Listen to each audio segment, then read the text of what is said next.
ভিডিওটা দেখে জিভে জল আসছে তো আমারও এডিট করতে বসে আসছে।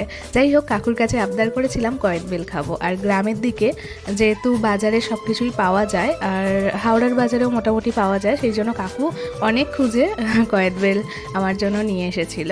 আর আমেদাবাদে বসে যেই জিনিসগুলো আমি খেতে পারিনি, সেই জিনিসগুলো আমি শখ করেছিলাম যে বাড়ি গেলে খাবো। আর তোমরা তো জানোই প্রেগনেন্সি টাইমে কতটা ফ্রুট ক্রেভিং হয়, আমারও হয় মাঝে মাঝে খাওয়ার ইচ্ছে, এটা খাবো ওটা খাবো। যাই হোক, আমেদাবাদে থাকতে আমার বেশি ফুড ক্রেভিং হতো, বাড়ি আসার পর থেকে এত বেশি হচ্ছে না।